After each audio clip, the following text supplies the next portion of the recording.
വിശുദ്ധ കുരിശിന്റെ അടയാളത്താൽ ഞങ്ങളുടെ ശത്രുക്കളിൽ നിന്ന് ഞങ്ങളെ രക്ഷിക്കണമേ. ഞങ്ങളുടെ തമ്പുരാനെ, പിതാവിൻ്റെയും പുത്രൻ്റെയും പരിശുദ്ധാത്മാവിൻ്റെയും നാമത്തിൽ ആമേൻ. ദൈവം അബ്രഹാമിനെ പരീക്ഷിക്കാനായി തൻ്റെ പുത്രനായ ഇസഹാക്കിനെ ബലിയർപ്പിക്കാൻ ആവശ്യപ്പെട്ടപ്പോൾ ഒന്നും നോക്കാതെ ദൈവകൽപ്പന അതേപടി നടപ്പാക്കാൻ ധൈര്യം കാണിച്ച അബ്രഹാമിനെ ദൈവം വീണ്ടും അനുഗ്രഹിക്കുന്നു.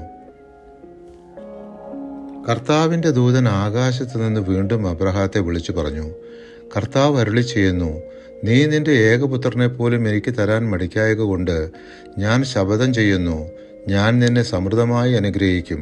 നിന്റെ സന്തതികളെ ആകാശത്തിലെ നക്ഷത്രങ്ങൾ പോലെയും കടൽ തീരത്തെ മണൽത്തരി പോലെയും ഞാൻ വർദ്ധിപ്പിക്കും. ശത്രുവിൻ്റെ നഗരകവാടങ്ങൾ അവർ പിടിച്ചെടുക്കും. ഉൽപ്പത്തി 22-ാം അധ്യായം 15 മുതൽ 17 വരെയുള്ള തിരുവചനങ്ങൾ. സാറായ്ക്ക് 127 വയസ്സായപ്പോൾ അവൾ മരിച്ചു. അബ്രഹാം 175-ാം വയസ്സിലാണ് മരിച്ചത്. അബ്രഹാമിൻ്റെ പുത്രനായ ഇസഹാക്കിൻ്റെ ചരിത്രം ഉൽപ്പത്തി പുസ്തകം 25 മുതൽ 27 വരെയുള്ള അധ്യായങ്ങളിൽ വിവരിക്കുന്നു. കർത്താവ് അവളോട് അരുളി ചെയ്തു, 2 വംശങ്ങളാണ് നിന്റെ ഉദരത്തിലുള്ളത്. നിന്നിൽ നിന്ന് പിറക്കുന്നവർ 2 ജനതകളായി പിരിയും.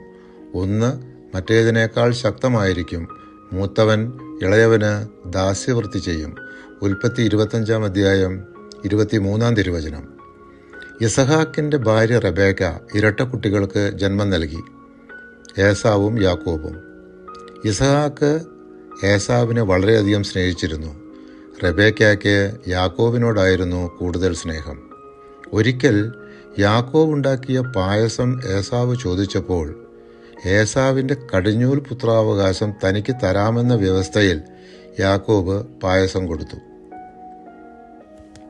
യാക്കോബ് പറഞ്ഞു, ആദ്യം എന്നോട് ശപഥം ചെയ്യുക. ഏസാവ് ശപഥം ചെയ്തു. അവൻ തൻ്റെ കടിഞ്ഞൂലവകാശം യാക്കോബിന് വിട്ടുകൊടുത്തു. ഉൽപ്പത്തി 25-ാം അധ്യായം 33-ാം തിരുവചനം. പരിശുദ്ധാത്മാവെ, തിരുവചനത്തിൻ്റെ അനന്തശക്തിയാൽ ആത്മാവിൻ്റെ ദാനങ്ങളും ഫലങ്ങളും നൽകി